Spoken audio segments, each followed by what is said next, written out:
Today, we are diving deep into just one Nostradamus prophecy. And look, this one is over 400 years old. But what makes it so fascinating isn't just its age. It's that it focuses less on what happens and more on the very human reason why it all falls apart. So, let's get into it. And here it is, Century 1, Quatrain 11. Now, when you first read it, it's a jumble of poetic images, right? Kind of confusing. But if we look a little closer, you'll see there's a really stark story here about power, about conflict, and most importantly, the devastating consequences of a single crucial flaw. Okay, so first things first. Let's start at the beginning with that first line.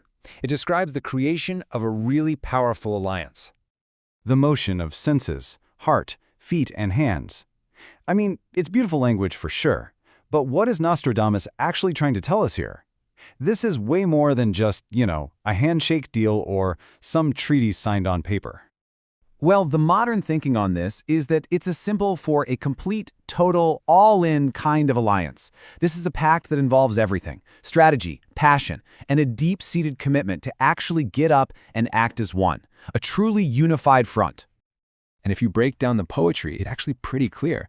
The senses, that's the intellect, the strategy. The heart, well, that's the emotional core, right? The will, the passion that's driving this thing forward. And feet and hands, that's the action. That's actually doing the work. Every single part of this alliance is perfectly in sync. And who's involved in this incredible pact? The prophecy is super specific. Naples, Lyon, and Sicily. So this powerhouse alliance gets formed. But this brand new unity? It's about to be tested in the absolute worst way you can imagine. Because this is where the prophecy takes a really, really dark turn. The whole feeling shifts from cooperation to just utter chaos. Swords, fire, floods. I mean, in his time, those words were terrifying enough. But what do these ancient symbols of disaster mean in a more modern world?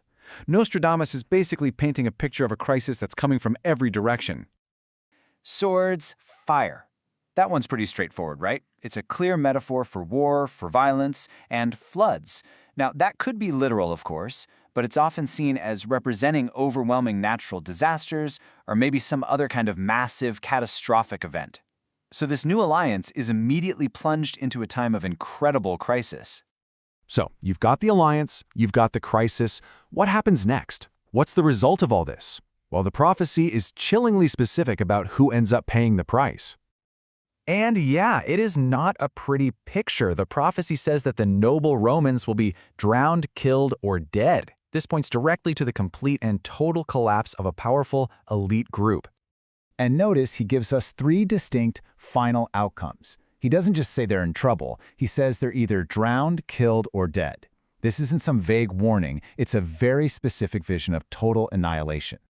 So this is the million-dollar question, right? You have this strong alliance, this devastating crisis, but what was it that actually brought them down? Was it the war? The floods? Nope. The prophecy gives us one single, absolutely chilling answer. And that brings us to the very last line of the quatrain. This is the key that unlocks the whole thing. It wasn't an outside force. It was a failure from within. Because of a weak brain. Just 4 little words that completely reframe the entire event. All of that chaos, all of that destruction, it all traces back to this one single point of failure.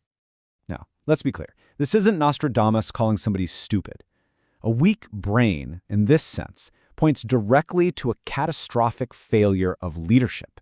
We're talking about terrible judgment, being indecisive when it counts, and just a complete inability to lead effectively through a crisis. So let's just put the whole story together. A powerful alliance forms. It's immediately put to the test by war and disaster. A powerful ruling class is completely wiped out. And the ultimate cause? It wasn't the enemy. It wasn't some act of God. It was simply fragile, poor decision-making at the very top. And that really leaves us with this huge, timeless question, doesn't it? This 400-year-old prophecy feels like a warning that just echoes through the centuries. How often are the greatest disasters, the fall of empires, not caused by some unstoppable force, but by the simple, catastrophic failure of a single weak brain?